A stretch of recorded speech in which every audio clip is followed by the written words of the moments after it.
Je pense qu'il faut oser déplaire en fait. Faire ce qu'on sent, l'instinct c'est tellement important.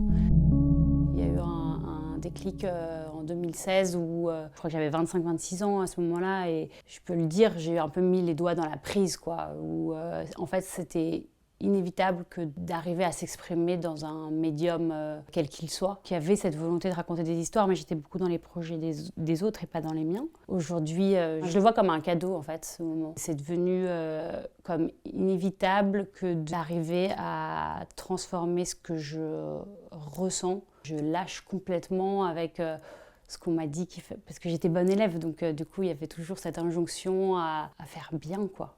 Et à être un peu dans les cadres. Parce que j'ai une liberté qui interroge beaucoup les gens aussi. Je suis tout le temps à droite, à gauche pour des résidences, pour des expositions à l'étranger.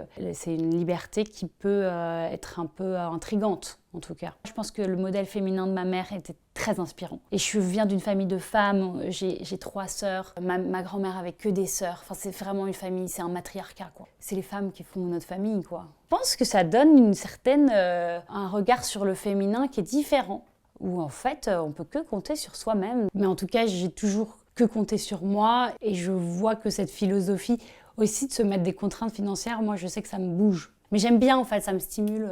Ça me donne la niaque. Je trouve que pour mener sa barque, c'est important de se mettre des contraintes. Parce que même artistiquement, d'avoir des contraintes, c'est intéressant aussi. Mais je ne sais pas de quoi le mois est fait le mois d'après, mais c'est ça qui est excitant en fait. Moi, je trouve ça hyper excitant.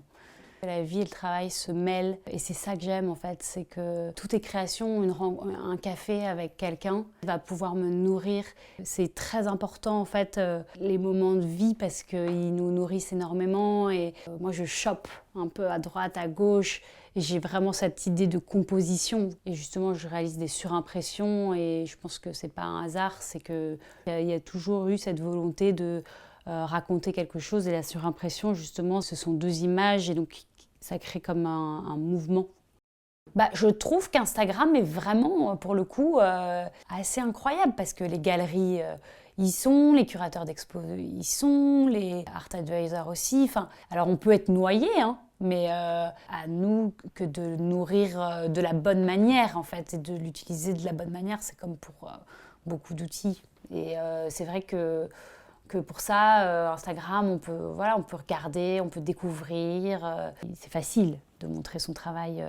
Moi, je pense que le travail, c'est tellement important. De travailler, se remettre en question, avancer dans le doute aussi. Ne pas se faire remettre en question par les autres, mais au contraire seulement par soi-même. Moi, j'ai un esprit très critique aussi par rapport à mon travail, c'est-à-dire que, en fait, à chaque fois qu'une exposition est au mur, je suis déjà sur celle d'après et je me dis ça aurait pu être mieux, ça aurait pu être mieux. Enfin, quand on est artiste, il y a cette éternelle volonté de perfectionnisme où en fait on est déjà sur le coup d'après ou sur la volonté de raconter une autre histoire, quoi.